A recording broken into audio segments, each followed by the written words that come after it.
Gentlemen! Silent mode. Hello once again. It's good to be back and it's good to be live. So to my extended family worldwide, whoever you are, and anybody else who's watching, welcome to my live stream.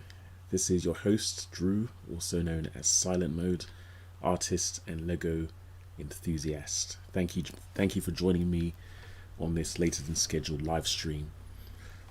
I had hoped to be doing this live stream a couple of weeks ago, but I had some technical difficulties. Also, things haven't been going too well in terms of health, but I am okay. Thanks for asking. Before I begin this one, I did want to do some due diligence. I got some due diligence, is that even the correct term? I've got my bag of coins here, and I'm going to put 3 of them into my swear jar, if you like. And this is with respect of can't even speak properly now. This is to do with my pledge not to speak about those nasty people around the web and elsewhere. So I'm putting them in the thing right now. So there's let's see how many are there. There's 5 coins in there in total, and I think I've done rather well. So for those who don't know, I've made a pledge not to speak about certain people, and I could argue I've done okay, but I have slipped a few times, and so every time I've done so, I put a coin in the swear jar, and at the end of the year I'm going to donate the contents of that jar to a charity. Anyway, I put some more in there because I've done such a bad job recently, but let's get on with the show. I'm not going to take too long with this one, but it's going to take as long as necessary until I'm happy with the results. So this one is, as the title suggests, going to be about redesigning a classic MOC, or my own creation, and this is with the aim of showcasing it at an event next month. This is what I'm calling the Big Rebuild, and as chosen by live stream viewers in a previous live stream, I'm going to be rebuilding this classic MOC, which is called Studio One. So I've got a nice little slideshow here. I'm just going to have to rearrange some windows in the background because I have to make some space to navigate through this slideshow. Okay, so what you should be able to see on the screen is a photo I took of what I'm calling Studio One, and there's a background story behind this, as there is with my other MOCs.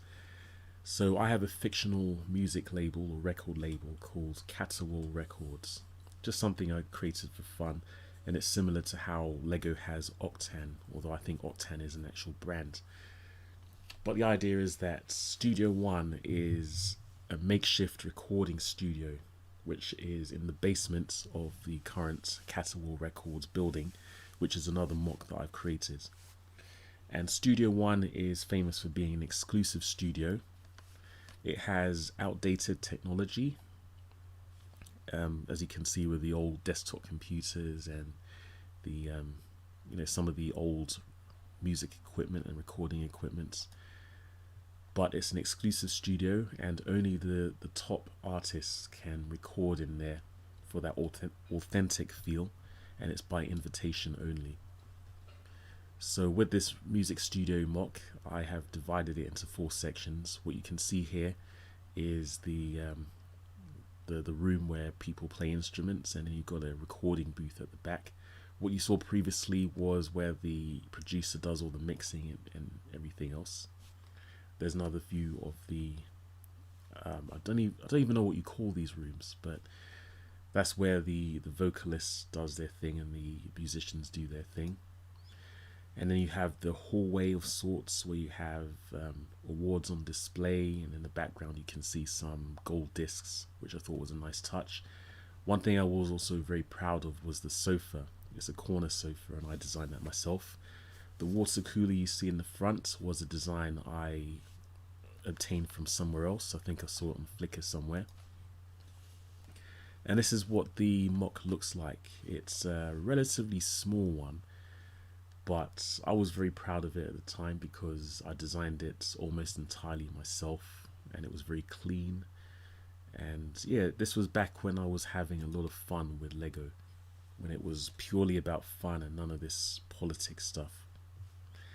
So I've got a few promotional shots because at one point I had attempted to submit this as a Lego Kusu, now Ideas project. And that's when things started getting nasty because while, as I mentioned before, while it had a lot of acclaim when it was first released, as soon as it became an Ideas project, what's it meant to be? Which, as you guys know, is a common shaming tactic with regards to building stuff out of Lego. But anyway, in terms of minifigures, which no doubt people would add, I've added a few bodyguards as well as some musicians and a producer. So these guys, I remember I created a roster of characters. I think these guys are meant to be producers. Yeah, I don't remember who they are, but they're obviously in the production area, so they must be producers. And then these are the bodyguards, of course, and then on the right you have an executive of some kind in his smart suit. And in the recording studio you can see some musicians playing their instruments, which is what the studio is meant for. And this is one of the acts I created for the Ideas project promotion. What I did over on YouTube at the time was I recorded a video where I gave viewers the option of choosing who was going to be part of the Ideas project. And so I had a few of these acts who had these guys or these women who I guess were inspired by the Cheeky Girls in that they were twins. They were virtually identical. This is on the left you have the Series 2 pop star, and I've called this one Brickney, which is a play on Britney Spears. We have her manager, the Colonel, on the left, and then on the right we have a couple of bodyguards and a crazed fan. I have a picture somewhere of the crazed fan trying to break in. Goodness knows how she got in. We have a typical rock band here, guy and girl duo. We have I have no idea what this is. I guess this is inspired by something like Florence and the Machine, where you have this female vocalist and some musicians behind her. We have this one, which is probably the most famous one, which is High School Dropouts, which is a teenage rock band. We have these guys, which are a play on John Lennon and Yoko Ono, rather stereotypical one. We have a couple of opera singers, which was added to showcase Cattle Records diversity. So it's not just about bad pop music. We have these people here, which I guess represents a heavily auto-tuned, heavily computerized person who can't sing and was just chosen for her looks, and then the computer wizards who make it look like she can sing. And then you have, I remember this one, this is basically a folk group. You have the young female prodigy at the front and her parents who provide backup vocals. So that was more of a, I guess a 60s vibe that I was going for there. And that's pretty much it. Those are some of the promotional images I had for the project. And let's go back here. So the aim, I've already talked long enough. The aim is to recreate the classic MOC. This is something I wanted to do because I remember how bad I was, in quotes, building stuff because I didn't have the bricks to play with. And now, because I've learned so much having built various things, I wanted to create a new version essentially. So fortunately I have the original model, which I designed in LEGO Digital Designer, and for reference I have a screenshot right here of where everything is. So what I'm going to do is show you guys how I create my MOCs, and I actually do prefer using LEGO Digital Designer. I know that it's been discontinued, and LEGO have essentially adopted Stud.io, which is, I guess it's a more up-to-date version, but it's tied heavily to Bricklink, which as much because I don't know how it was designed or who it was designed for. I find LEGO Digital Designer much easier to work with. But anyway, enough talking, let's get started. So the aim of this is to recreate this model. I do want to keep it very similar, but I'm not going to do the exact same thing because I want to update it with a few building techniques I picked up. So first of all, I'm going to get the overall shape of the MOC, and I guess I'm picky because I like these to line up with the default grid. And by the way, if you have any questions, if you're watching, let me know in the comments section. Let me know in the comments after this live stream's over if you have any questions. That would be really great to hear from people. So this MOC, if I remember correctly, it was a custom size, as you can tell by the dimensions and this cutout here. Just going to figure out how big this was initially. So this is an 8 wide plate. That's got to be a 12 wide. I believe that's 12. So that's 8, 12, and 4. Quick maths, that's 24. And then we have this gap here, which is 4 and 4, so it's 30. So roughly it's roughly 30 by 30, I want to say. So that's another 8, 6, 2, 16, it's 20, 26. Okay, so it's 32 in this direction and 30 in this direction. So I would say, to clean up a little bit, let's just aim for 32 by 32. So I'm going to use these 16 by 16 plates for the time being. And then to preserve this hole here, I'm going to use a 16 by 8 plate. I'll just put one here.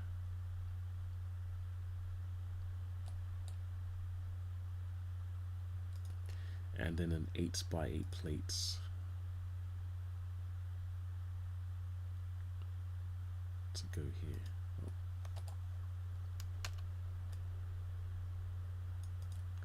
So we've got the basic shape of the MOC here, and again, we're not trying to create a carbon copy of the MOC. We are just trying to pay homage to the original, of course. Now then, what I'm going to do next is divide these into sections. By the way, a couple of things. You'll notice that I am using red bricks. Red is my filler color, as in I generally don't use red with my MOCs, so I use it to I just use it for placing various elements that I want to use, and then go over each of the red elements with different colors according to how I want to color the different parts. And then anything that isn't colored is essentially a filler brick. The only problem is that sometimes I do have to use red, and it makes it a little bit difficult to determine which parts are fillers and which ones are actually meant to be red. And as far as I know, there's no option to specify filler color using either LDD or Stud.io. So what I will do is design something in LDD first, and then I will eventually open it in Stud.io to add some newer elements. That's the second thing, actually.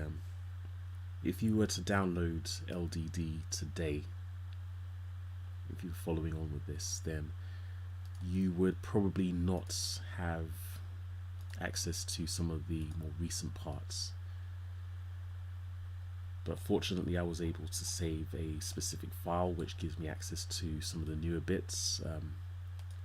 For example, the round tiles, the quarter circle tile up here, in this stadium tile here. So that's been a goodness sent.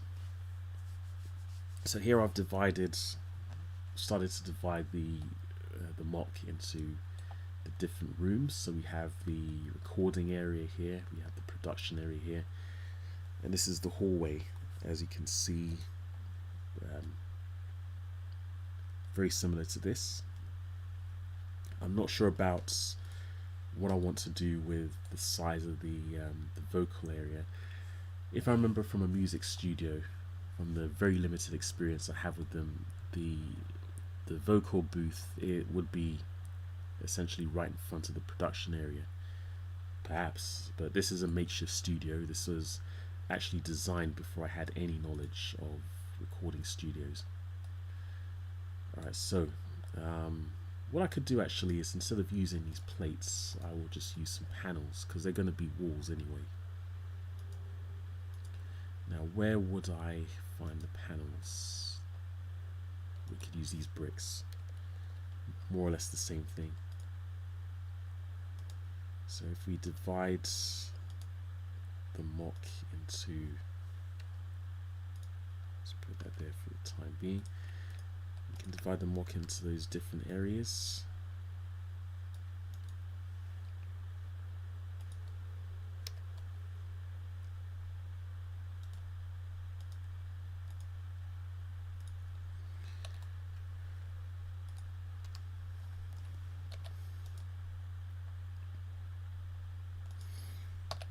And as much as possible, I'm just focused on trying to have fun with this. I'm actually out of practice with designing MOCs. I've been so busy with other things, taking care of things inside and out of the hobby. It's actually been a rather long time since I've designed a MOC. So not only am I kind of concerned that this live stream won't go according to plan, but also designing this and building it in time for this event next month. I was invited to the London Brick Festival, which is taking place next month on the 12th, and this was the MOC I submitted to display. And so now that I've committed to it and I've been accepted, I've actually got to pull through with it. So that's going to be a bit of a concern if I'm not able to. Alright, so let's have a look at this. I'm not sure which area to start with first. I have a feeling I should probably take care of the recording booth, which I think I'll do that actually. And before I continue, I'm going to save my work. Oops, you didn't want to see that.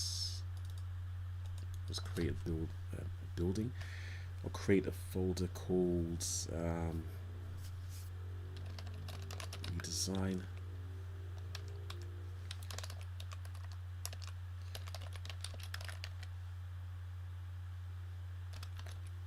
I was wondering what to call this one, because it's still Studio 1, but I just decided right now to call it Studio 2021, because this is the year 2021 after all. There we go. Shift right mouse button to shift the view. Alright, so we had this corner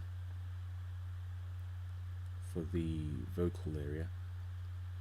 This is the small area for the instruments, etc. Now the challenge here, if you notice the design, we want to be able to see inside of the vocal booth from the production area. So I had basically there are a couple of windows here, and almost wish I could rotate this, but they are more or less directly opposite each other. So how can we address that? Where are we going to put the window first of all? I would say, and I'll look at this, The window is slightly to the left because that's where the vocal booth is. So let's say that we take from here up until the edge here. That's going to be where the vocal booth is. So I'm just going to add a wall. And I'm actually going to make this, I don't know if it's going to be the same size. I'm going to make it a little bit small. Because if we remember, the premise of the studio is that it was very makeshift. It's not the most professional setup. But this was a studio created to get the company off the ground, essentially.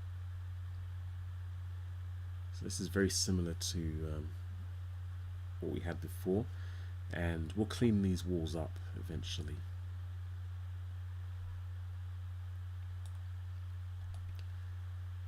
Alright, so I would say we would have, well, we had the sofa here, that's the thing, and then I'd say we want to have something in this corner so we don't just have the door. Ideally I'd want to have the door here, but in terms of the aesthetics, in terms of how the minifigures use the space, I want to keep this corner full of stuff and possibly have the door into the recording area here. So I'll take this wall away and I will insert a door frame. And this is the door frame that has, that one has, as you can see, there are 2 dots at the bottom. We want the far more common door frame with just 1, and we're going to have that door open, I think, outwards. So we're going to have it open out into the hallway. Let's have a look. Yep. So we had the door over here, very close to the wall.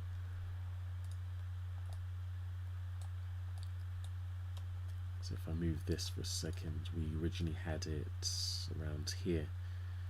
I'd want to have it a little bit further out, like that.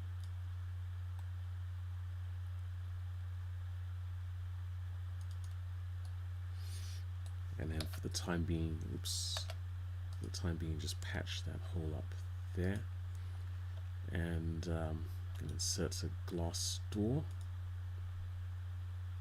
which I could just insert closed. Now this door,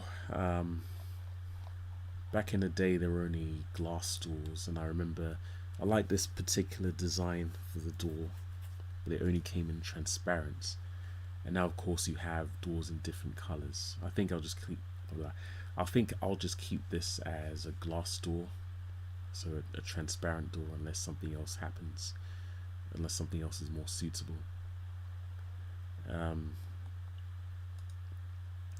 I'll just very quickly insert a door handle. I want to see if this particular piece works.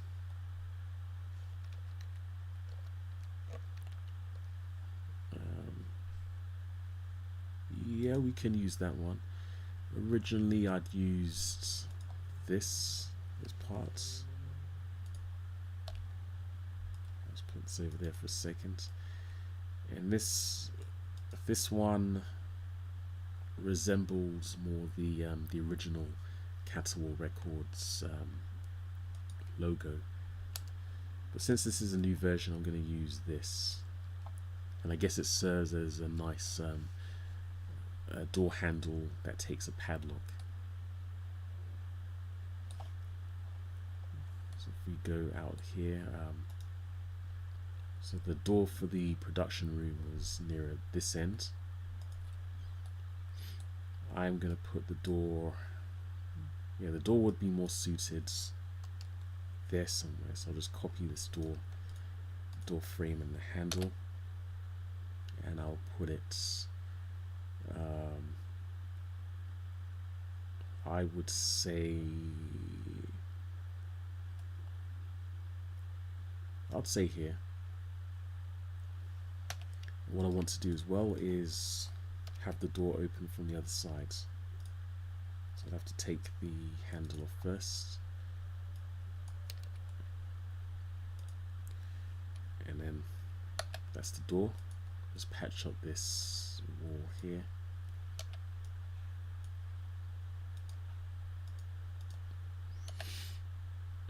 Where'd it go? For some reason it's underneath. Oops. Okay, so what I could do actually is, to prevent that happening, I could use a base plate. So base plates would prevent, there we go, almost didn't see it there. The base plates would prevent you know, the accidental placing of a brick or anything else underneath. And then I can cover this area with hopefully with a tile, perhaps a single tile. I'll just use a 6x6, a couple of 1x8s, and then a couple of 1x6s. Right, so we're not going to be adding anything to that gap there. I believe, if I remember correctly, that gap was for a stairwell. So this would be for a flight of stairs leading down to the basement where these studios are. Okay, so we'll save our progress. And so what do we work on first? So we've got a basic outline of the studio. Yes, we want to add a door to the vocal booth. So I will add, I'll just copy this door and put it, yeah, just put it here for argument's sake. Okay. So now that we have the doors in place so that minifigures can access the room, I'm going to place the window, before I forget, of the vocal booth and the production area. So to create the window is a nice little trick. I use the door frame on its side like this, and then I use snot bricks to put it in place. Obviously we would have to have a glass pane.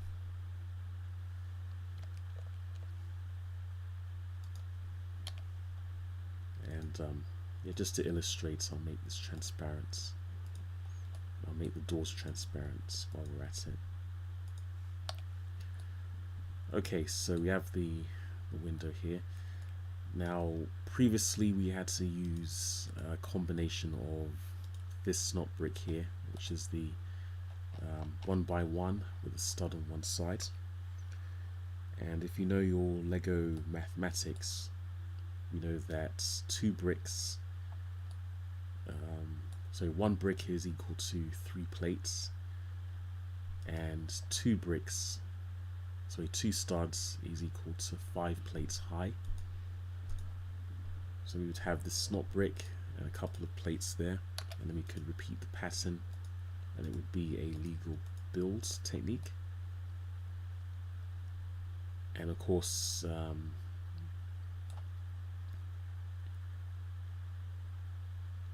you'd have to be able to mount this stud at the bottom, so you could replace those 2 plates with a brick.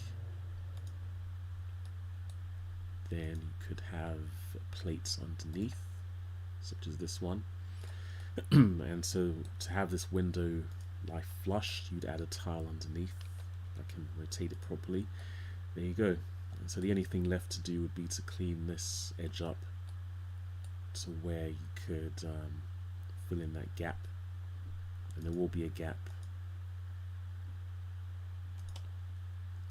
I'll just demonstrate very quickly.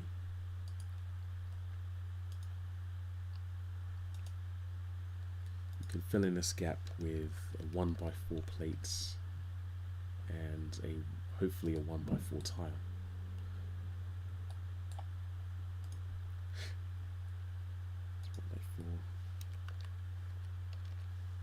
Yeah, so that's how I did the window previously. It's you know, it's a classic technique. It's nothing particularly fancy, but that's how I did it before. And of course, these days we have some new snot bricks, so we could use this one here, which is a 1x1 by 2/3, or 1 2/3. And if I remember correctly, if I know correctly, you could just stack one on top of the other, and that would be a legal build. And then of course you'd have to have the 1x1 plates here to attach it to this plate at the bottom. You could use a brick instead of this plate, and if you wanted to make this a little bit nicer, this section here, you could use one of these fancier bricks. You've got 1x1x3 brick, I suppose, but no, I think I'll keep these. And if you wanted to make the top flush, you could use 2 plates and then put that on top like that. So that's pretty flush, if I say so myself. And so we want to have one of these for the vocal booth. So what I will do is take these out for the time being. Take these walls out, and then the only other thing to do is determine how high we want the window, how high up we want the window to be, which then poses another question: how tall do we want these walls to be? I think typically for a ground floor building, if you're building a modular building, they are I think it's 10 bricks high. I'm not entirely sure, but there's a certain number of bricks high that the ground floor is meant to be, and then the other floors are slightly shorter, if I remember correctly. Alright, so I've got this window 2 bricks and a couple of plates high. If you wanted it exactly 2 bricks high, then we would replace this brick with a single plate. I have to bear in mind, however, that in the production area there's going to be a desk, so we want to be able to see over the desk. And okay, I don't have it here. One other thing that we want to have is a minifigure for reference. One particular trap I fall into. What's this bit? Oh, okay. One trap I fall into often is that I design things thinking that they're going to be a lot bigger than they actually are, because I design things for minifigures. But then, as soon as I put a minifigure in there, it becomes apparent how small everything is. So one thing I do is I create a minifigure just from the various parts.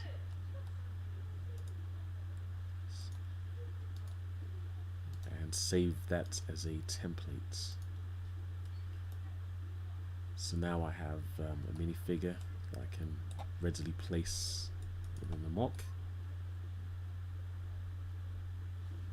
And we can see that, okay, if you hide this wall just for a second, we can see that we can just about see the minifigure's head, and that may be all we need. But then we also probably will add a floor, so it will be the minifigure will be a little bit higher up. Anyhow, let's get rid of this figure for now.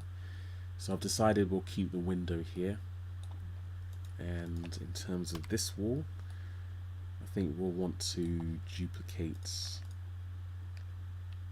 all of these bits here.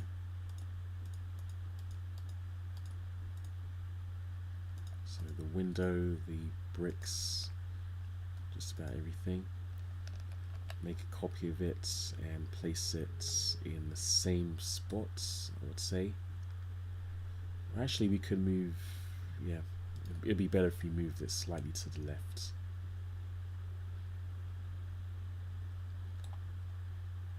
Okay, take this bit out, remove this, select these parts,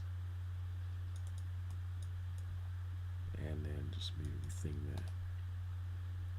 Cool, so we have a direct window into the vocal booth from the production room.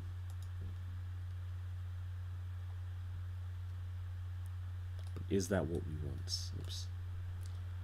Because as we can see here, we have a bunch of equipment on this side, and then we'd also want to be able to see the musicians here as well. So that's one option. Let me have another look at that. So we have the vocal room here a little bit wider, and this area is narrower, or much narrower actually. So what I'll do is take this out, shift. I think I'll shift these things over a little bit.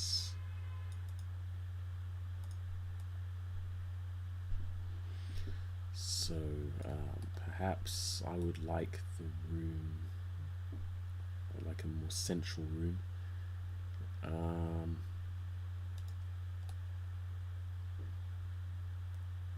Now, of course, instead of doing this, what we could actually do is keep things very, very simple.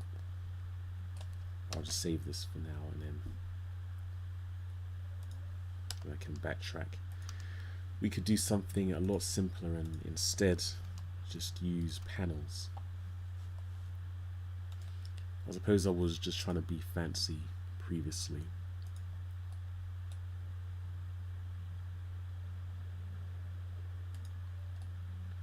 But let's see, instead of using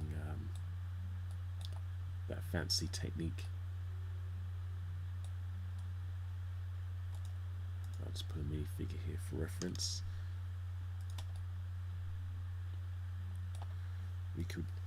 We could just use panels. So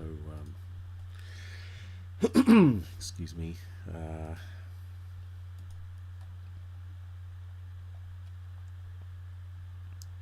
We have these 1x4 by 3 elements. We could turn them around like this, and then we could have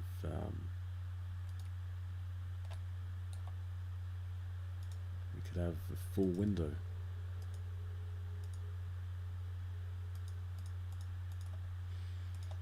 Looking into the studio, so we could see just about everybody actually. There's an option.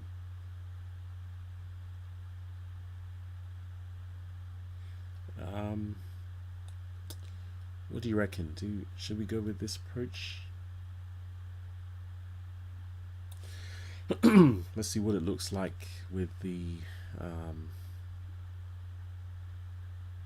yeah, actually what we could do is have a combination of both. So if I keep that window there, and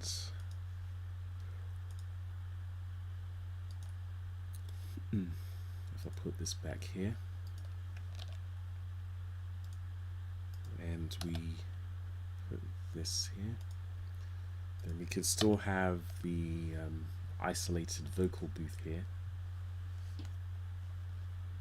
and yeah, we can see into the vocal booth from here,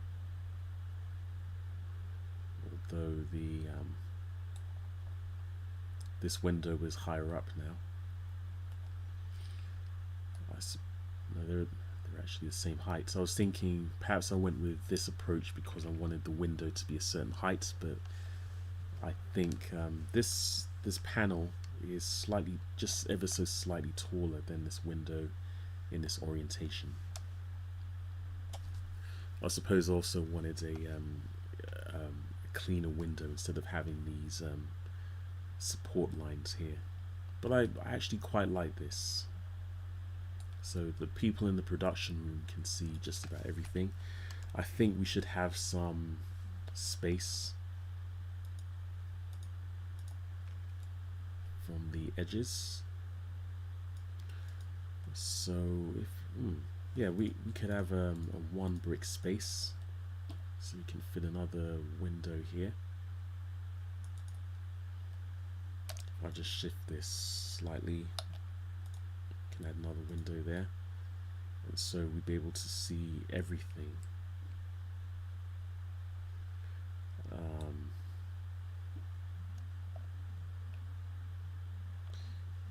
Or maybe not. Maybe this would work better with just the three, and then the rest of this would be wall.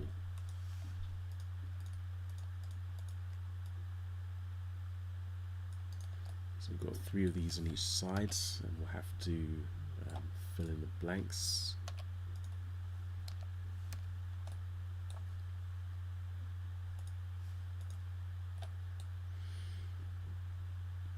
By the way, I haven't done any thinking about this previously. I just thought that I had to come up with a new design. Hopefully I could get it out of the way tonight, but I'll probably refine the design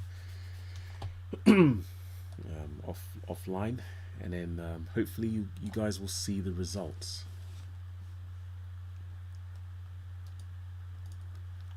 So we're going to put figure here for reference, and we will see, yeah, I think you can just about see what that looks like. I think that's okay for now. Now as for this,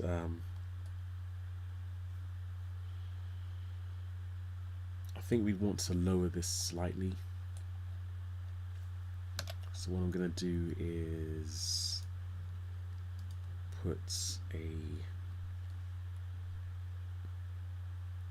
couple of these plates down, and no, because we have this one up here as well. So what should happen is, because we're using 1 2/3 here,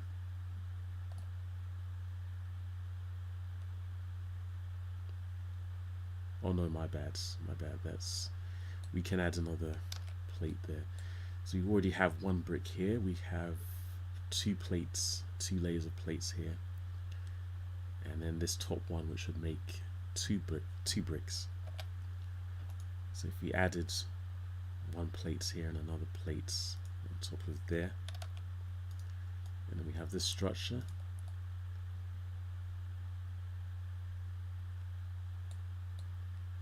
We should then be able to place a brick here and have it line up with this one, this plates. So I think that's okay. And then again, we would want to shift all of, we want to shift all of this to the right, so that the producers have a better view of the vocal booth.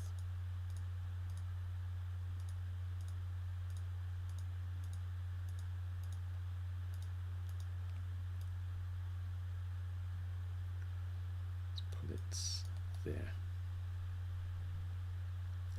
Oh, I think 1 to the left. It's a pain that I have to select all of these, but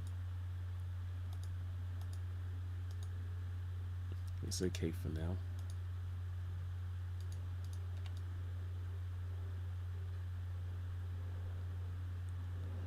Yeah, we can fix that.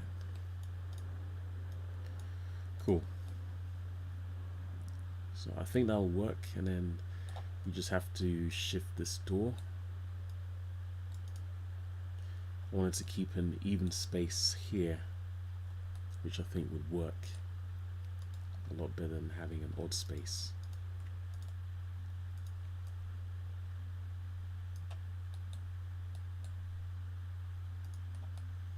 Cool. So we have that. Excuse me. We'll refine this a bit later. So yeah, the major change so far is that I'm using some panels for this window.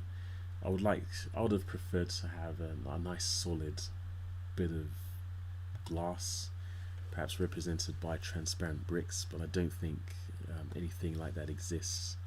I know there's 1x2 bricks that are transparent, which is the closest thing we have, but you'll see those unsightly lines, so that won't do any good. Okay, so this is very similar to what we have before. I'm going to yeah, let's build this wall up, I think. So not sure if you can see it here. Let's go back to the slideshow very briefly. Let's have a look. If you look very closely here, I've used obviously a snot technique, but I have these plates resembling the soundproofing material mounted onto the walls. Now this was rather tricky to implement because I wanted the padding to sit flush, but I think it's a little bit easier to do now because we have some rather nice snot bricks, namely this one here. This is the 1x2 by 2/3, and we've had a lot of these in recent sets. I'm going to see what happens if we essentially tile this vocal booth with these things. So let's grab a few of those bricks and start piling them on. But we may have an issue here because we have adjacent walls. That looks okay. It doesn't look like we'll have a problem there. So we should be able to place. Let's have a very close look.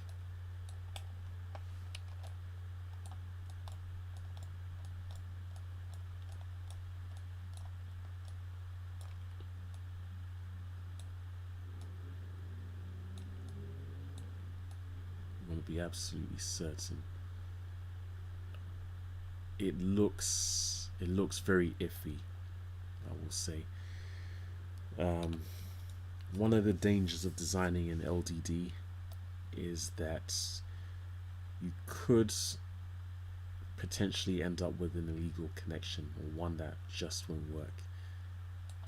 You can see here that the studs are overlapping slightly, so this isn't going to work. This is coming from a little bit of experience, so you definitely want to watch out for that. I've been stung a few times where I thought a particular technique would have worked and it didn't. So what I'm going to do is I'm going to elevate these walls slightly with single plates.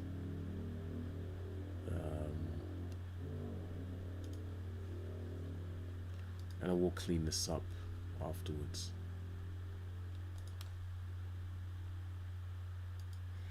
We're going to be putting in some different colored floors, so we'll have to do this anyway.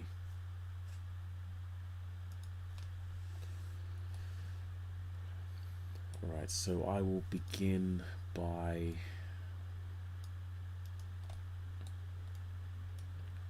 basically filling this wall with these snot bricks. I don't know how tall do I make this. I would say let's use a minifigure as a reference again.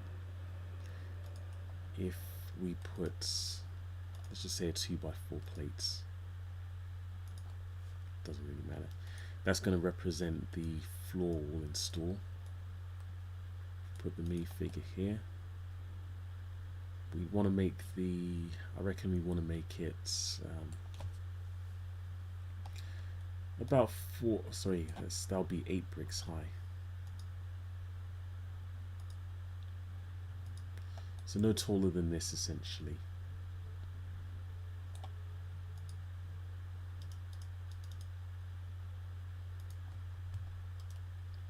think that'll work. We can always reduce it by 1 by using. Oh no, we wouldn't be able to use this because this is a 1 height brick, and this is 1 by 1 by 2/3. That 1/3 makes all the difference. So let's take these and fill in the rest of the wall. And I think just one more of those.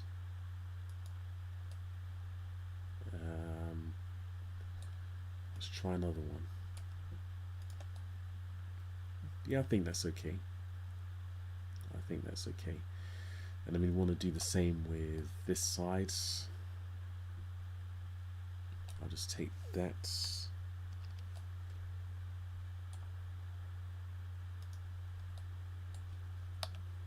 Let's get rid of that one.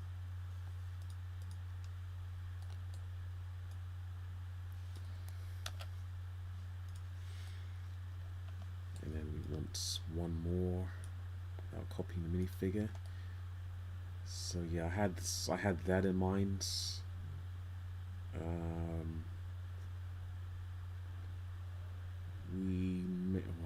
Would we be able to shift this one over? It's something I'd have to check with some actual parts. I don't think I'd be able to do this. I certainly wouldn't be able to put anything on these studs if I did. Okay, so we have this textured wall, which I think is okay, but then I'm thinking, does the vocal booth have to extend here if we can only see here and then the wall is so close here? I don't know.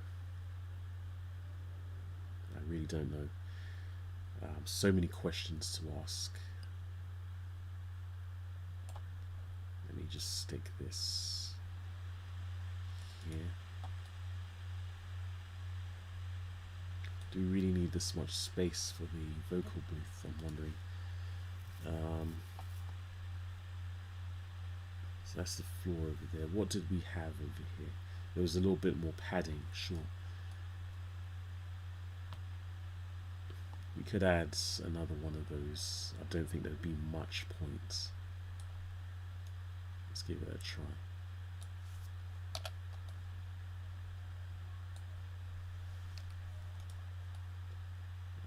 So we'd extend this part of the floor.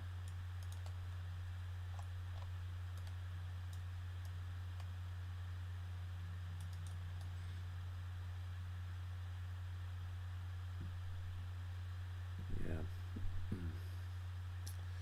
Well, let's go with that for the time being. We can always refine during downtime.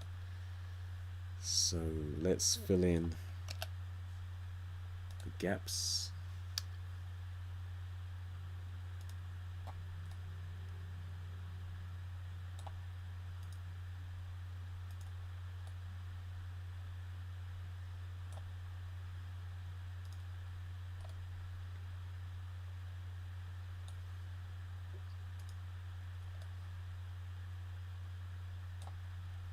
This is all temporary.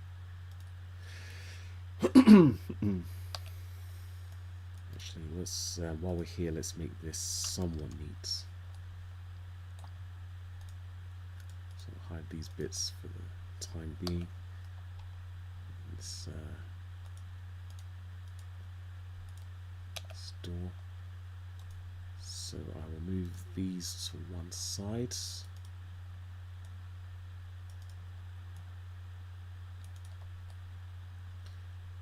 Right, so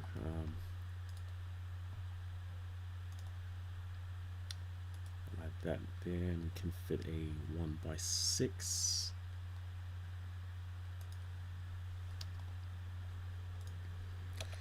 This is just so it's the walls, everything that makes up the walls is on the same level.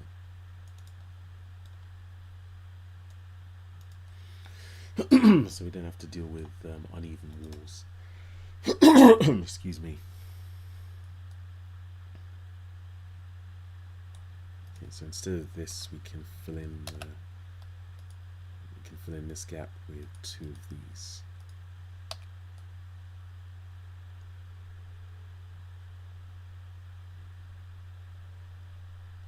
Okay, yeah, I think that's okay for now. We won't see these 2 things anyway, so I think that's all right. And then for this, we can add, well, not a.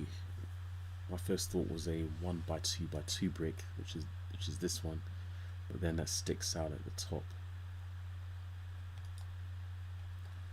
So we could just use this brick, and then a couple of 1x2 plates.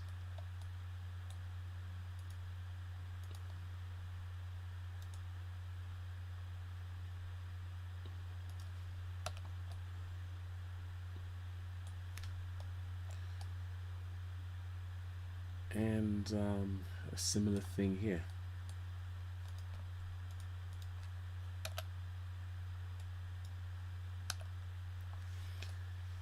Alright, so well, I guess we're building the walls up for this part of the studio. So we've established with this step that the walls are going to be 8 bricks high, or 8 bricks tall.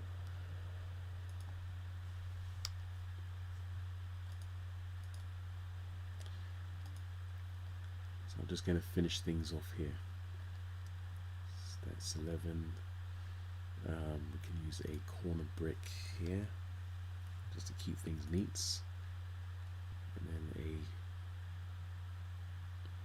could use a 3, and then use a 1x8 to make things even, 1x6, beg your pardon.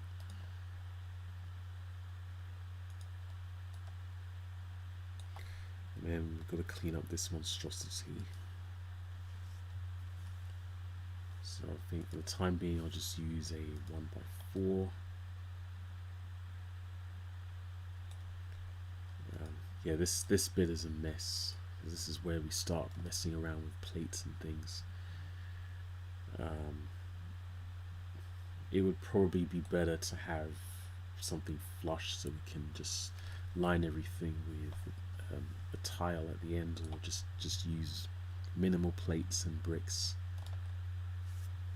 But again, I've got time. Hopefully I'll have time to refine this before I start building it. Alright, so that's the vocal area. We should be able to open this door enough. Oops, that's not what we want. We wanted to rotate this door. There we go. So we can open this enough to let a minifigure inside. That's cool. So again, save my progress.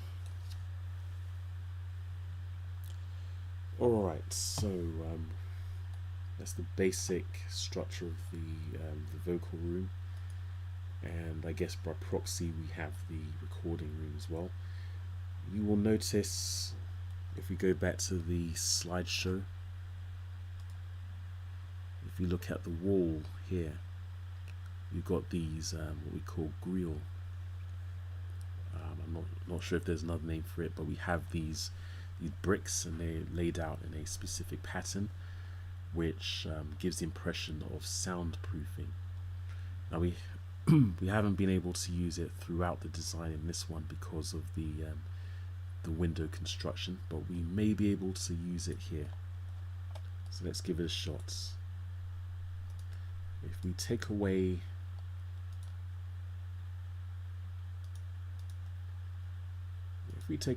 all of these and just leave the panels where they are, and then whip out these grill bricks. So what we want to do is have them alternate.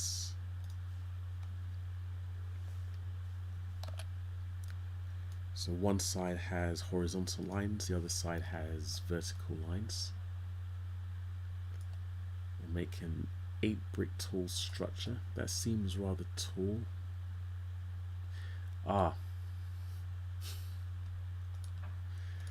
Somehow it's escaped my mind that these were 1 by 1 by 1 by 2 by 1 2/3 bricks. So 4 of them is going to be what, 4 bricks high by 4 2/3, which is I don't know how. My maths is off today. So this is 5 bricks, 6 bricks, 6 bricks, and 2 plates.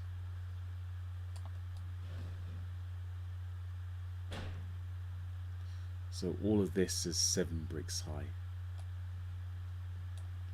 So what we want to do here is similarly to here, we want to add a plate just to elevate everything.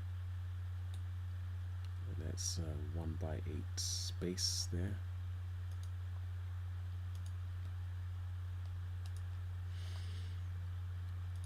You may be watching this up until this point and think, you know, what is this guy doing?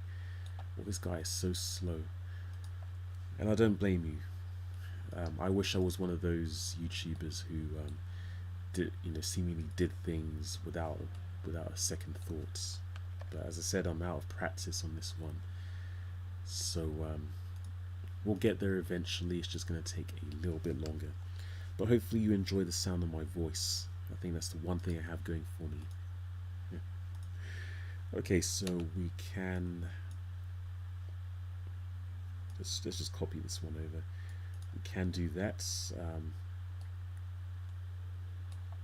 I'll fill in the gaps with more of these. So essentially, from top to bottom, we'll have these bricks. Yeah, we can elevate these one level, so we're not faffing around with plates and things. Now, I'm not an official LEGO designer, nor do I wish to be one, but one thing I've picked up from years of building official sets and designing MOCs is that in terms of stability and in terms of cleanliness, we really don't want to mess around with lots and lots of plates. At least I don't anyway for my models. So I'd rather have things as straightforward as possible when it comes to building. Alright, so we just got to take care of these gaps here, which unfortunately we don't have a 1 by 1 equivalent, but we do have these 1 by 1 by 3 bricks, which I'm just going to place there. And then it's a case of hoping they're in the color that I wish to use.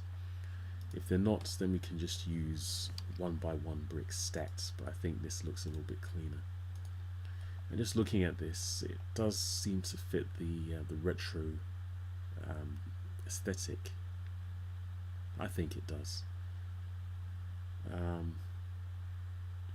What we could do is add one more layer, and then we can add another plate on top of this to make the make them even. So all I'm going to do is copy this row, flip it 180 degrees, and there you go.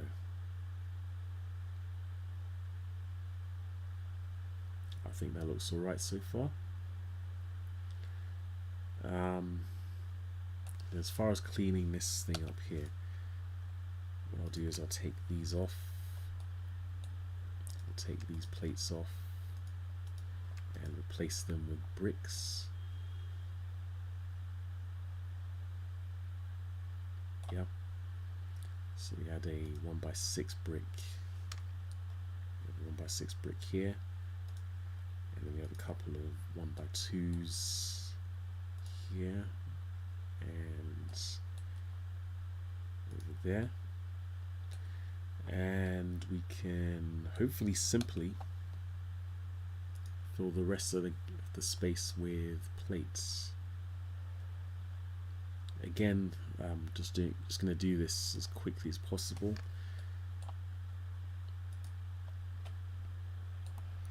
I do think I'm a perfectionist, even though a lot of what I create is far from perfect. But it's okay. Okay, I suppose for stability I'll use a 1x2 here, and then a rather precious 1x12 here and here. Alright, so these should be the same heights. Yes, indeed they are.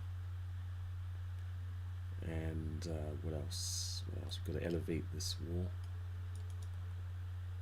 So we'll add a 1x8 here.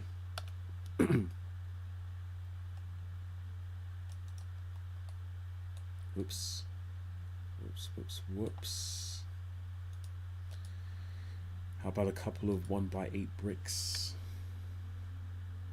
So join these two. There we go. And let's take care of this wall as well.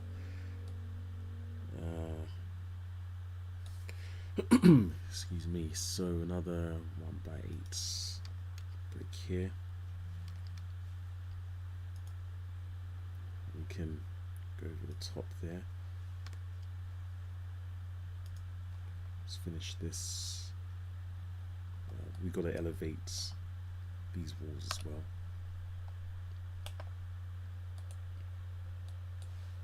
Alright, so let's take these out and put some plates in there. Doesn't matter which for now.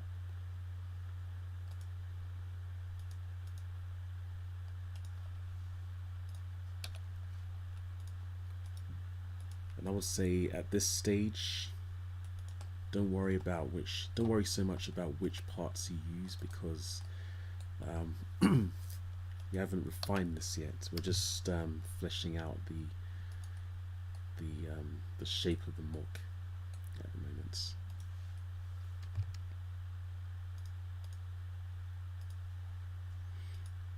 And because I don't like things being complete, so we'll just add that there, and then we want we'll have to elevate this or these walls as well.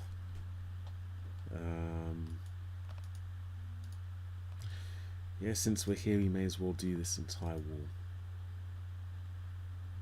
So we'll take this door. And perhaps it's because I've recently done some DIY, but I'm in a kind of DIY mood at the moment. So I'm thinking about walls and structure and all these other things that I don't normally think about.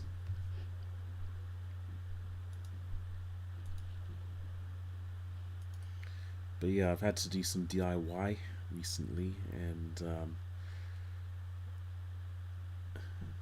yeah, there's nothing to be ashamed about, but it was my first time doing it, and it was obvious that there were things that I had to learn, but I'm still very proud of what I was able to do. So I will clean that bit up, because generally I don't like things hanging out, I don't like things misaligned, etc. There we go. And then let's just patch up the rest of this wall. So we've got to add another layer of this wall. I'll use the bigger bricks. So we have the 1x16. I'll just put one over there. That's going to extend over, so yeah, instead of using that one there, I'm going to make use of a corner brick so we can have a much cleaner wall. We'll use the 1x1 brick here, and then we have a 1x6. It goes here. Excuse me. So that corner brick goes there. Can put in a 1x4. Yeah, I suppose a 1x3. Now, why can't even speak. Why did we do that? Because we can fit an even number of bricks in that space. So I think just from looking at it, it's 2 1x8s. No, that's a 7, and that's another 7, so that's 1x14 technically. So you can fit a 6 and an 8.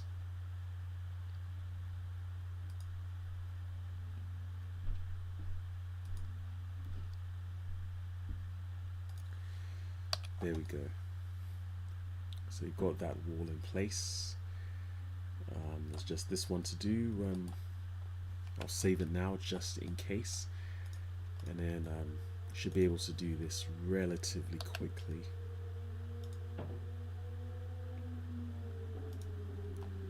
Just insert 1x12 and a let's see, a 1x1 plate there. My arm's getting a little tired.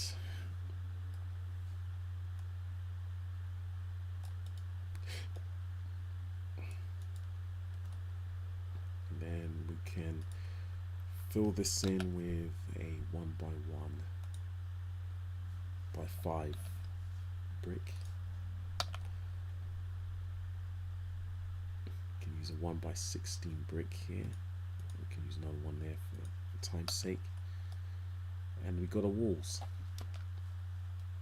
Now I can visualize it pretty well, but if you can imagine an office building or a space in an office with no carpet, you got the walls, the basic shape of the walls, but no carpet. We're going to add those eventually. But we have the walls of the studio. Again, very rough, but we are just outlining the whole thing. And I'm going to take this live stream up to about 10 p.m. So we've got about 40 minutes. So where do we go next? We could do the carpets. We could focus on one area. Let's do the carpets. So what I did with the previous one, the previous version, was I just stuck to using whatever I could find in the pick a brick walls. So that's why you have color-coded floors in this instance. But I also was able to obtain quite a few of these plates from pick a brick walls, especially these blue ones. I think the brown ones as well. So I think just thinking about what's been on the wall recently, I'm going to tile this area with 4x4s.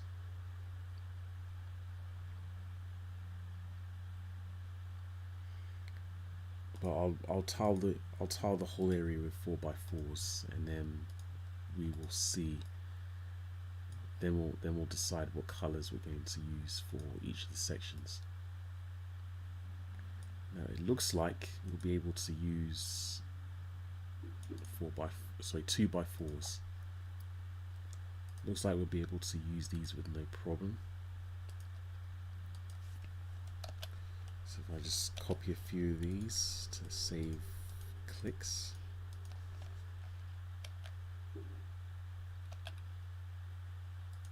Whoops.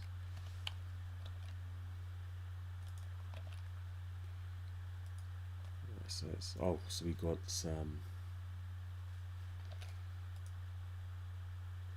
we've got a gap of one stud at the edge. I think it's better to have the gap on this edge than on the other, because, well, it would be the same number of plates actually, but I think it would be a little bit neater.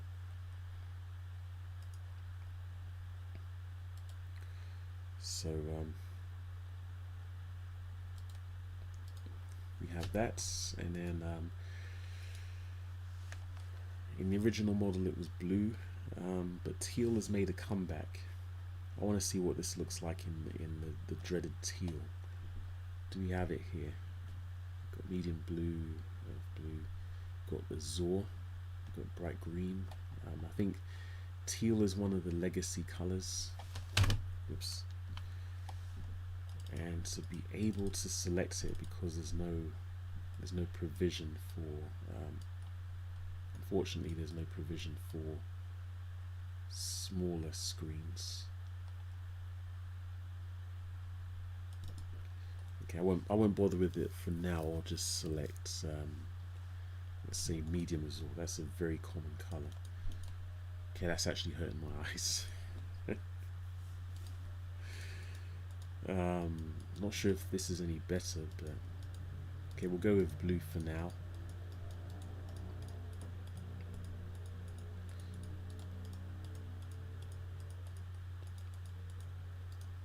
So we're finally adding some color to this. So what we'd have to do in this instance is obtain a whole bunch of blue 2x4 plates and a few 1x4 plates as well. And that would be the flooring. So we'll do the same thing in this room, filling it with 2x4 plates.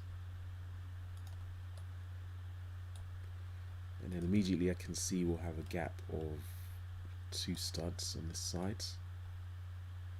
And that is fine with me because at least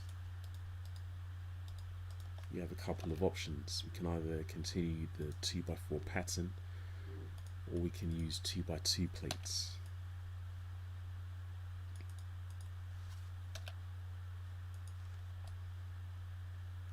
So I think in this instance I'm going to use 2x2 plates, just in keeping with the pattern.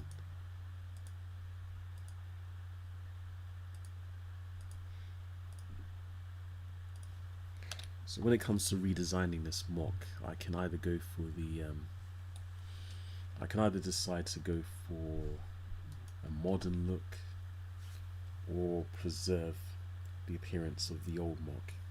And because this is it's a remake of a MOC that's designed to be quite old, I wanted to keep the colors somewhat similar.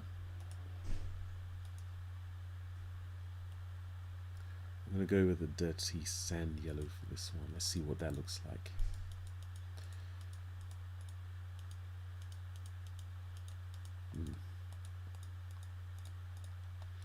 Yeah, I think this is going to be in keeping with the old.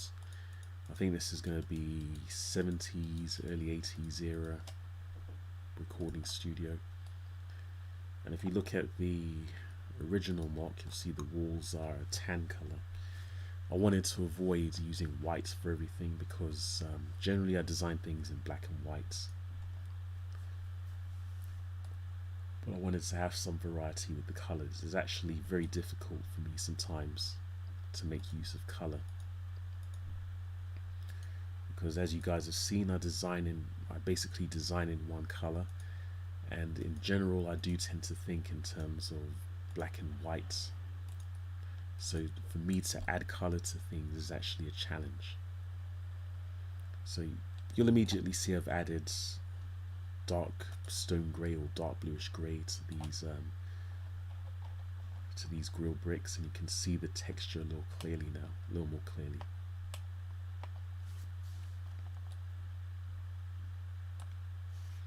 Keep forgetting it's shift right click to shift the perspective. So what else is there? We've got the floor of the studio area, and if I remember correctly, the vocal booth actually has tiles on the floor. Let's have another look at the slideshow. Yep, it definitely looks like it does. Alright, so let's go around and let's add some 2x4 plates to this area here. I'm just going to hide these things temporarily to make it a little bit simpler to add the flooring. I suppose if we wanted a more authentic look, if we wanted to simulate carpet tiles, we could use 2x2 or maybe even 4x4 plates. I'm just thinking in terms of what's available, what's potentially available on pick a brick walls, as well as what's in my collection and what I could possibly obtain. There's not much space for 2x4s in here because of the vocal booth. Plenty of space for 2x2s, however, and the rest would be either 1x2 or 1x4 plates.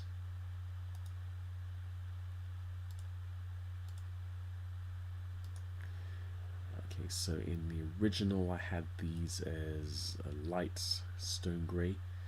I'm going to have these as I don't know, I could go with dark stone grey, but then it would match too well with the wall.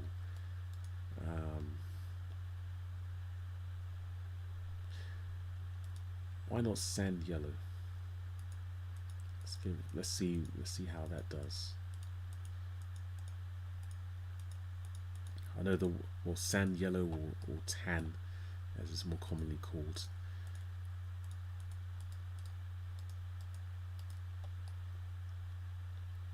See, I think that works a bit better. There's probably not that much contrast between this section and this section, at least not as you can see on the screen. There's certainly a lot more contrast here. Let's roll with it for now. I think until we change the color of the walls, I think that's okay for now. But let's have a look at the vocal booth area. So what I'm going to do very quickly is hide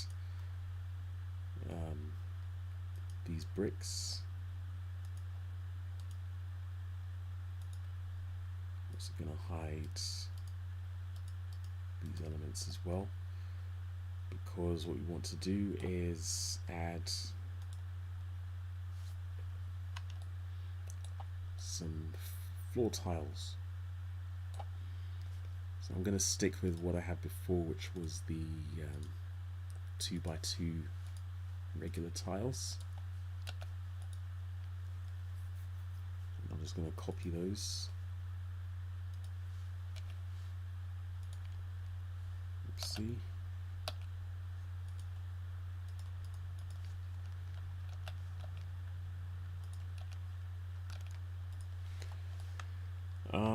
To make things a little bit more even, I'm going to shift them over just one, and then I think for just for the sake of speed, I'll just put a 1x6 here.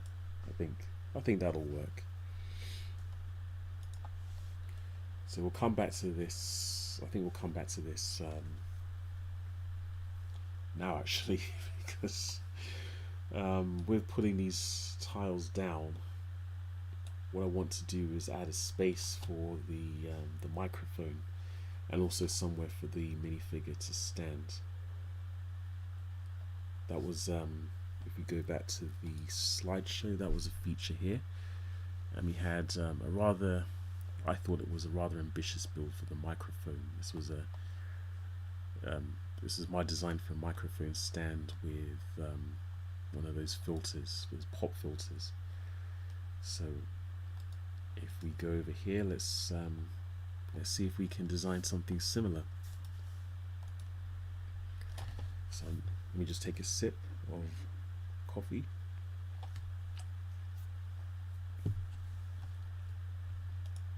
So without seeing it in front of me, if I remember correctly, well, this is how I would do it now. We take a dish as the base, and then what we can do is we can sit that on top of a 2x2 tile, as so, and then let's have our minifigure as a guide. We can take away this tile for now, so we can have the minifigure and the microphone on the same level. Alright, so what I would do is insert a bar, perhaps a 4-length bar.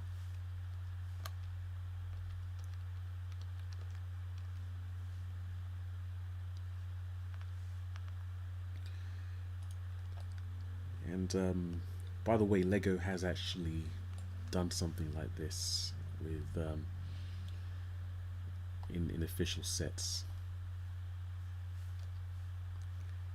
So I think this is how they would.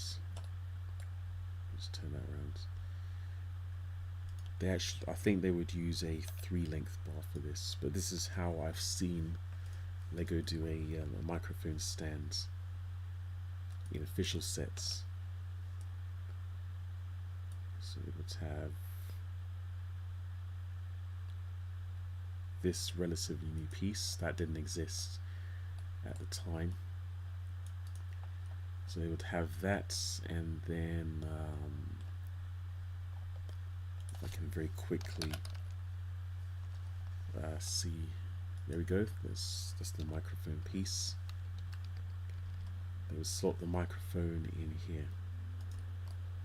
So that's a very simple microphone stand. We're not going to go for that though. We're not about stealing ideas. We're not even about duplicating others' ideas like that. We're going to try and recreate what they had what we had initially with the voice, with the pop filter. Now let's see. I'm gonna have a look very quickly to see if I can find a close-up picture of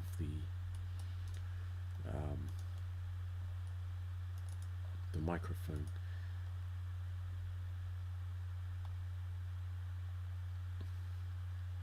Just so I can remind myself of how I built it. So unfortunately, from the pictures I can see here, I've obscured the microphone with the window. You can see there. So it's obscured slightly, which is a shame. Perhaps I can see it in a different picture.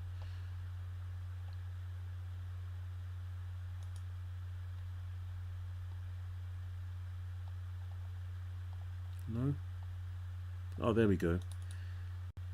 Alright, so yes, I used a bar, and I've got a 1x1 plate with a clip.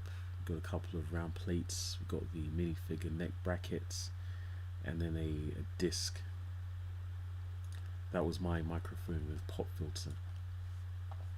So let's see if I can do something somewhat similar with this. That would be great, I think. So let's start with our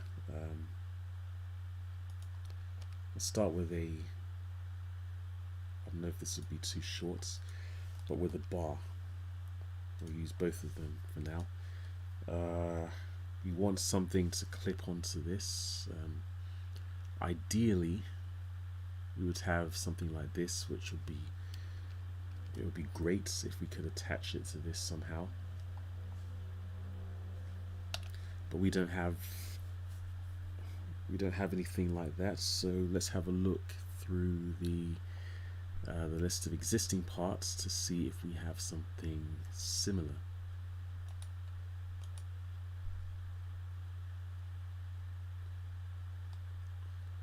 I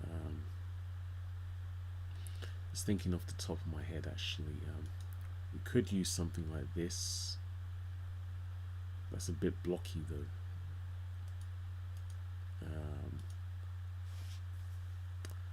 Just thinking off the top of my head, we could use one of these clips. We could attach the clip like so, and then have that was why I used the neck bracket, because you want the whatever we use for the filter to be facing the other way. Oh no, we could use where is it? We could use this, I suppose. I mean, this isn't particularly glamorous, but it's one solution.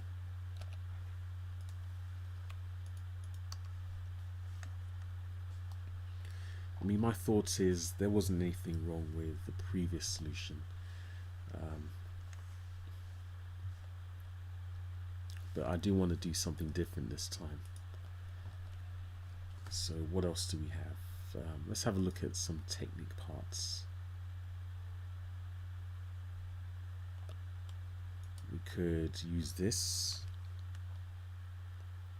I mean, that kind of looks like a microphone, I suppose. Maybe not. How about that newish bracket? We don't have access to it here, unfortunately. But there is a 1x1 bracket that we could use. Let me show you what I mean. If we open Studio, which I've just installed today,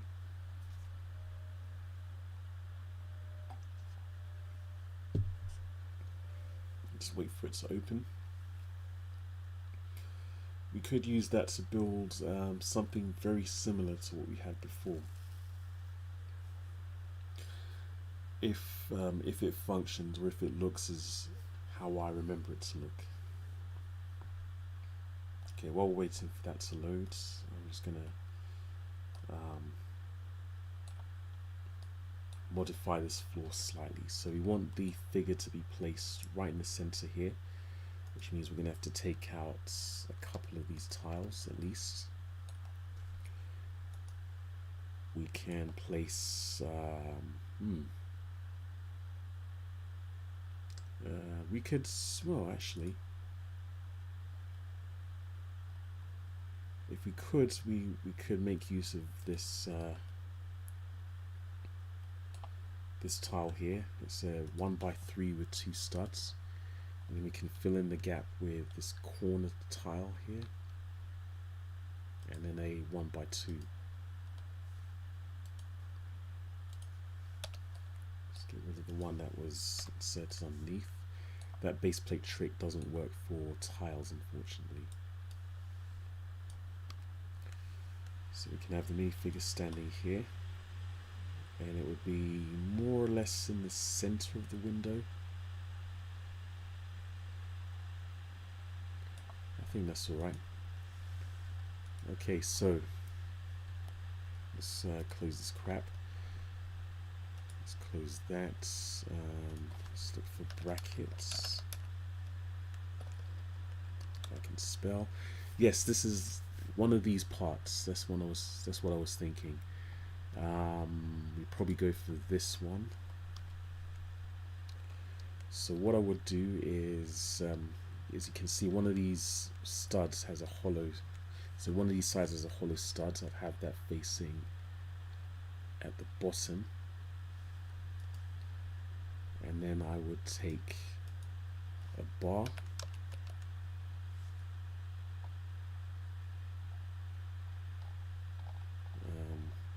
If I can find it, there we go. I'll use the 3L bar. Stick it in there. Okay, so let me get rid of that.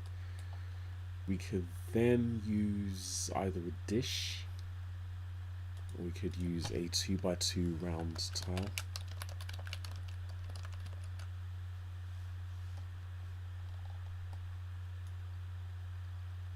We could even use this, actually. We could stick, oops, I think that's an illegal technique. It's not a possible technique anyway. We could use that, or we could use, I wish it wouldn't show me the pattern ones. There we go. We could use this tile with the connector there.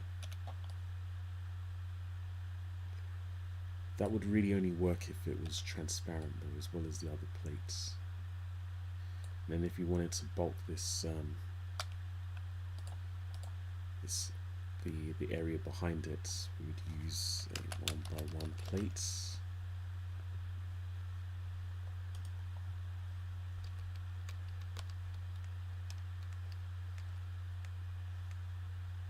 Like so.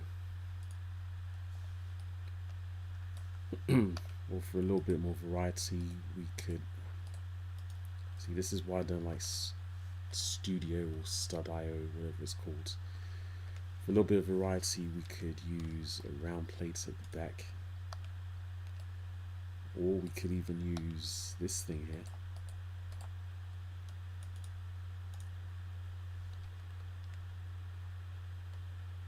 That's something different.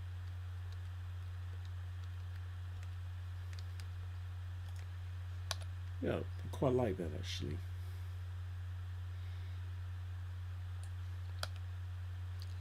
And then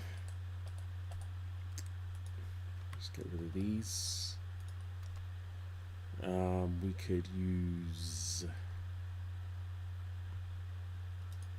could put it inside this.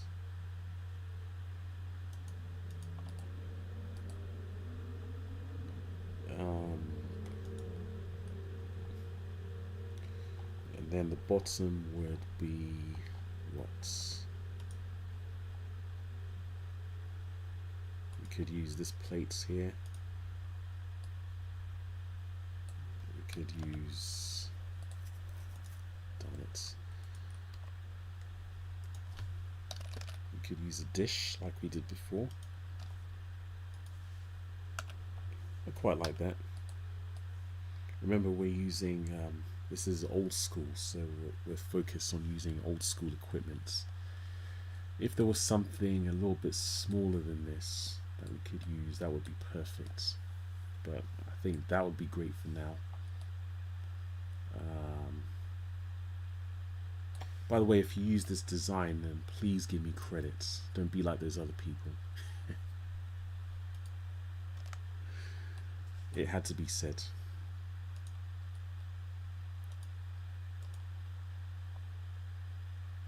So we could use, instead of that, we could have that, or we could use, this may be a more suitable shape. No, I prefer the other one.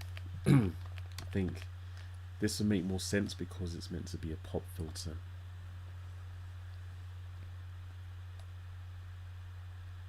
But yeah, I think, let me just take a snapshot of this so I don't forget. And by the way, if you see this anywhere else, if you've seen somebody else use that design, remember where you got it from. Remember where you saw it first.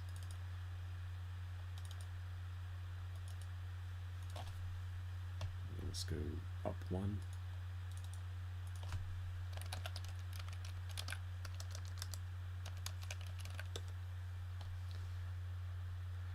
Okay. In any case, we're going to make some space for this this microphone. Now, because we've used a 1x3 plate here, we're going to have to take all of these out. And I think we're going to have to insert a... We want to have...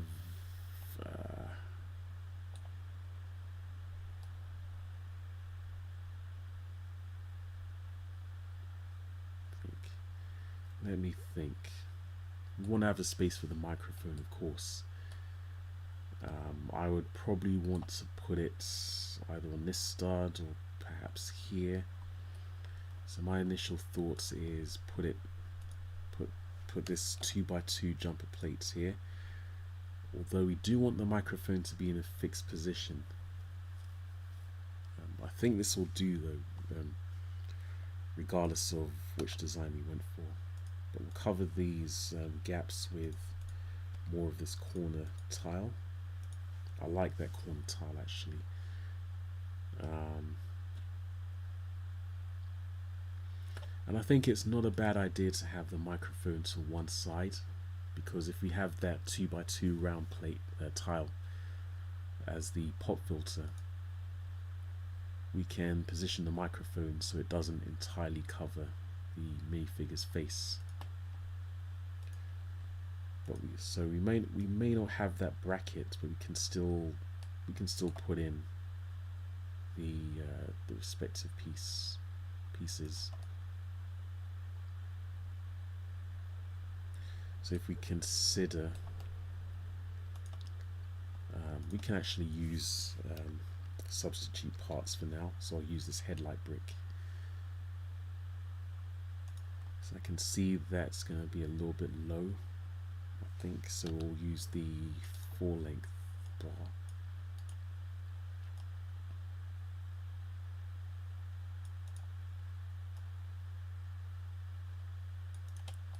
Let's see how that looks there. That's a little bit tall actually. So maybe the 3-length bar was okay. And I just remembered that we used this this plates, what they refer to as a polo plates, or is it Apollo? I can't remember. So that elevates it a little bit, and then we use this tile set in the middle, just like that. I think that looks okay. If we really wanted to, we could even move this microphone to the side a little bit more.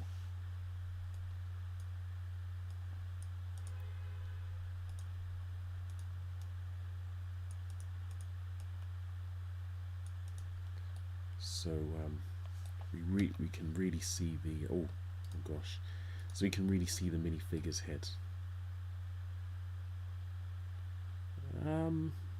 Okay, so if we rotate it slightly,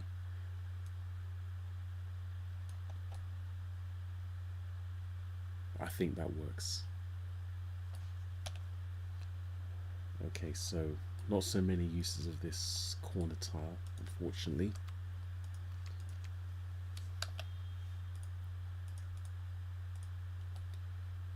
But we can fill in the gaps with some 1x2 tiles. I think that will be okay. And I think that's pretty much it for the vocal booth. The microphone was really the only bit of equipment in there.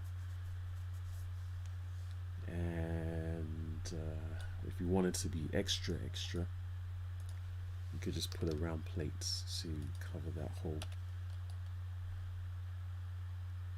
Okay, so I'm content with that. You've got about 15 minutes left, I think. So what I will do is focus on this room, the production room.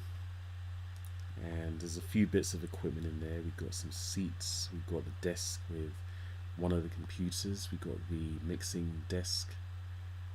We have some other bits there as well. And then down here is you can't really see it there, but that's a feature I was particularly proud of, and I'll show you real quick.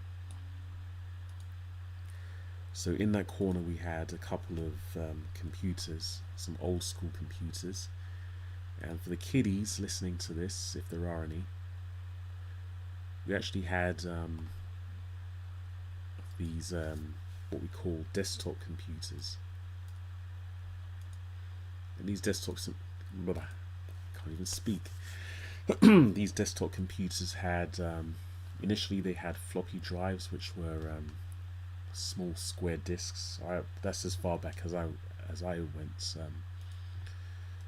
I'm not so old that I remember 5 1/4 inch floppy disks or punch cards or anything like that. But yeah, certainly when I was growing up, computers had floppy disks, and if you were really affluent, you had a computer with a CD-ROM drive, and if you're really affluent, one that could write CDs. So these days, most of the computing is done on laptops or servers, but I designed these, and I was really proud of this design because it simulated, at least I thought it did anyway, it simulated one of those desktop PCs, and I got a couple of them here. Their purpose was, as well as for recording masters of music, they provided very basic auto-tuning functionality. So you had pop stars like Britney and a few others who were able to make careers out of doing what they did. Okay, so those are why can't I speak tonight?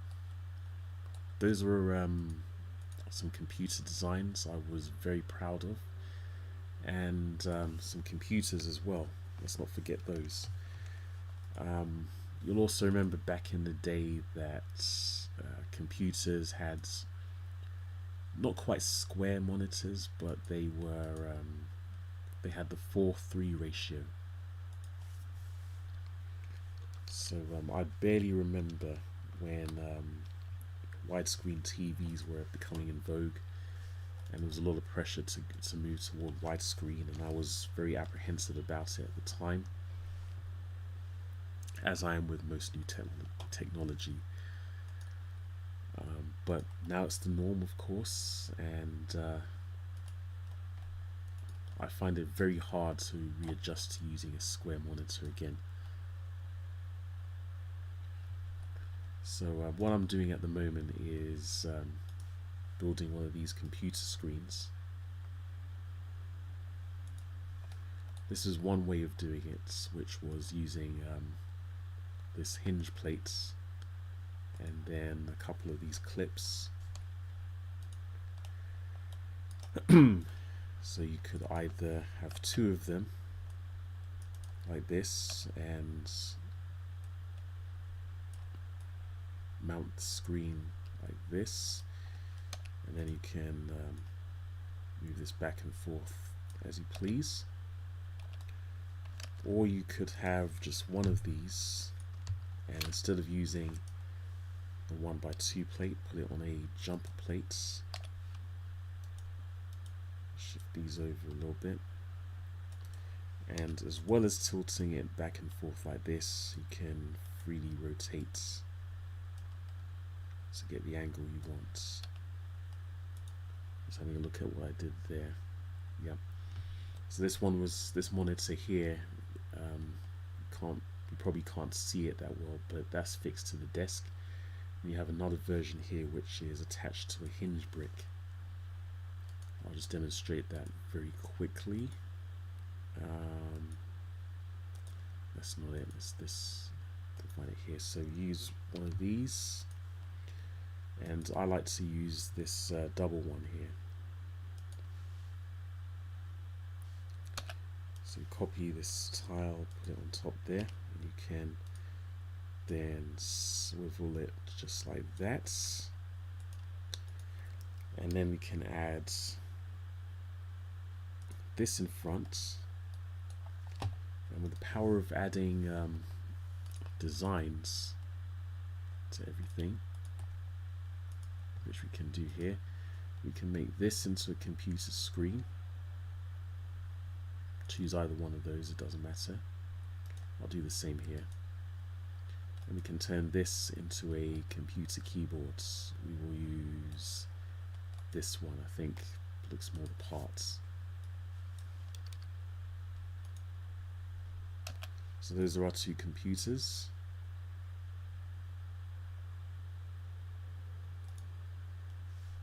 I'll just color that one white. Whoops.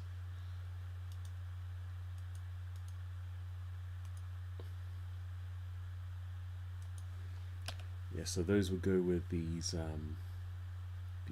desktop computers. And I think as a final addition, I'm gonna create something to put them on. So let's create a desk very quickly. What I will do is I'll find one of those cabinets. Right, so we have the drawer here. I like these parts, but unfortunately I don't use them that often anymore. So you've got the drawer. You also have the option of adding a door, and we have this cabinet here. I'll just shift this over to that side. So this is going to be one half of the desk, and I'll create a chest of drawers like this. The other half, what I'm going to do is just take a couple of 2x3 bricks and stack them on top of each other, just like that. And then that's simulating this desk here. I'll also put a 2x6 plate on top like this. And that's going to be our cabinet, and then let's give it a little bit of color. Actually, I'll make these whites, these drawers whites, and I'll make these brown. Actually, old school furniture. Actually, for a bit of variety, I'll make the top black. I think that'll work.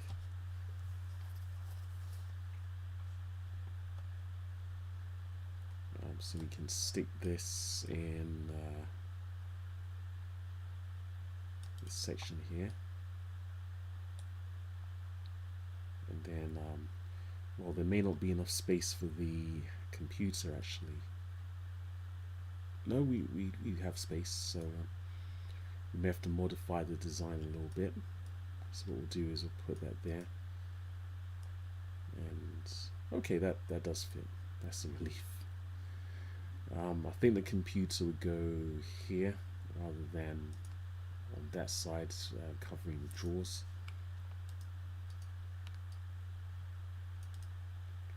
Just have to move all of this over. Do it without the screen, and then we have that. There's a few other bits of machinery here, namely a letterbox and a makeshift phone. So we could use a slope that has a phone print on it, but I guess to save money we will just use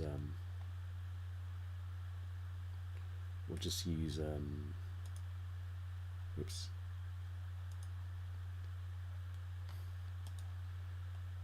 a few elements representing a phone. This is one of the things I actually like to do. I like to create things out of parts and then leave things to people's imagination. But it's as I can attest, it's a very dangerous strategy these days. It leaves people wide open to the what's it meant to be thing. I'm not sure what color to make it. I'll just make it a light, medium stone grey for now. Now, as far as these computers go, I'm going to make them parts of the room, and I'm going to put them more or less how they were before. I'll put them roughly here.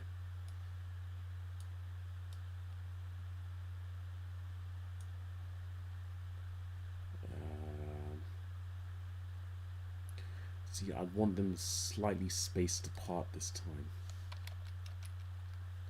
So what I will do is I will put them both on jumper plates.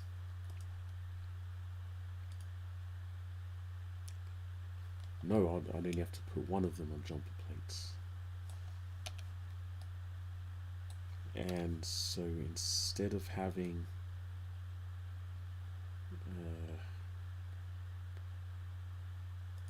I'll take these three out for now.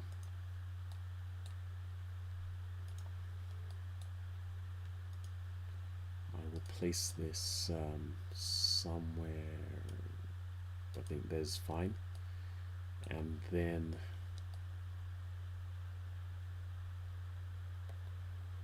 we'll want a 1x2 for this other one to sit on, and that should hopefully result in slightly less space between them, but yeah, I think that's okay. Then we'd want to replace some of these with, well, some of them with plates, some of them with tiles, so that they can sit comfortably.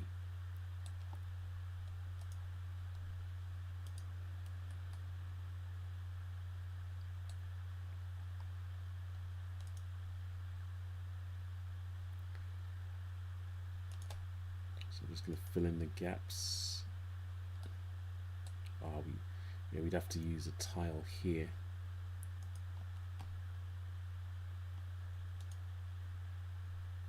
We can use a 1x2 plates here.